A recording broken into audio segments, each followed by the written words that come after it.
in this race. No.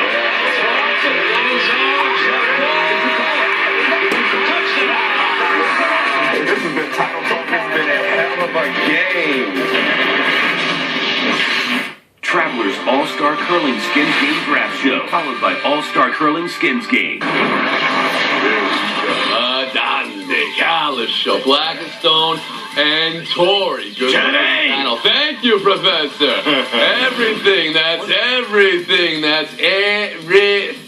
from the national championship game. It's Florida and the Great Glass Egg. Let's do this.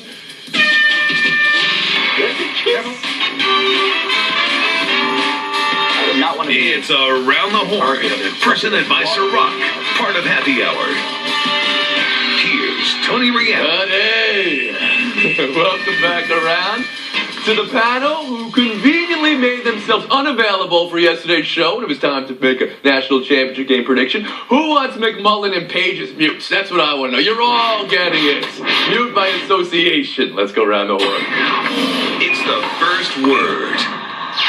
Big time plays last night. Big time performers last night. Trey Mason was huge. He looked like it was going to be the De La Bowl for a while. Wow. Momentum turning on the kick return. Turning back on the drive. Turning back on the capital V drive. You guys are making that pass interference call, right? Yeah, I think you have to. No, Jay, you're not. And then the title winner in the last seconds, which gave us the give me the headset, I will take this headset from you moment.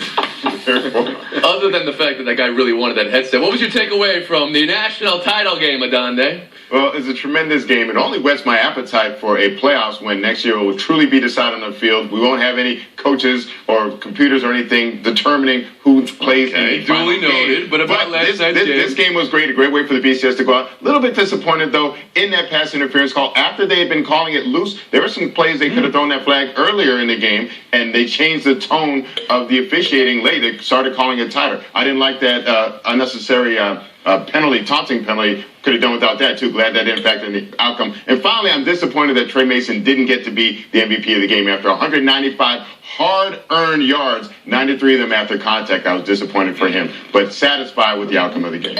Kalisha? I was amazed that there were three different games. The first one being Auburn taking that 21-3 lead. I don't think those Florida State players had ever thought, hey, we're playing a team that's faster than we are. We've got to find a way to slow this thing down. Then the game did slow down for a while, which gave us a chance to watch Kevin Sumlin or Michael Smith and Jamel passing out nachos. And then you come back to the game, get back into the game at the end, and Florida State finally did what we thought they were going to do. And that ending was just great with the back and forth. Auburn scores on a second down draw play from 50 yards out, and that's still not enough. Tremendous ending for the game. Blackstone? Oh, I thought it was everything it wasn't supposed to be. Remember, this was supposed to be a blowout according to the odds maker. Florida State was supposed to run away with this. Instead, we got a close game at the end that required a record-setting comeback. We saw the Heisman Trophy winner become the MVP with an absolutely spectacular drive in the last couple minutes of the game to win it. We saw a punt return, kickoff return that was absolutely fantastic. I thought we saw really good coaching on both sides. Obviously, Malzahn saw something in the weeks off that got his team off to a great start in the first half, and then their adjustments were made by Jimbo Fisher that brought a lot more comfort to Jameis Winston, and he was able to do what we thought he was going to be able to do all game long. I thought this thing was really, really entertaining. And Pablo Torre.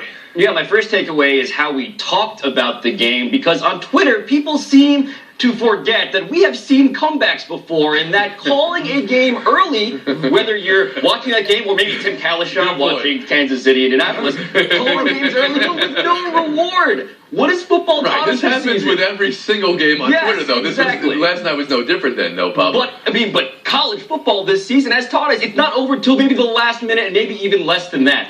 But more than that, that comeback, that 18-point record-setting comeback, Florida State, 42.3 average margin of victory. They came back against an SEC team that everybody had said was more athletic, more dominant, and they came back with a record-setting comeback. That was impressive. Adonde back in. Pablo, I love the fact that the comeback began with that gutsy fake punt in their own territory, and that it was rewarded with the touchdown to get Florida State back in the game. Gutsy call by Jim Fisher. I'm glad it paid off for him. Kalisha. I thought at the end there was an amazing element, particularly on one shot on the sidelines, people feeling sorry for an SEC team ending that streak. Undefeated season, a record for points.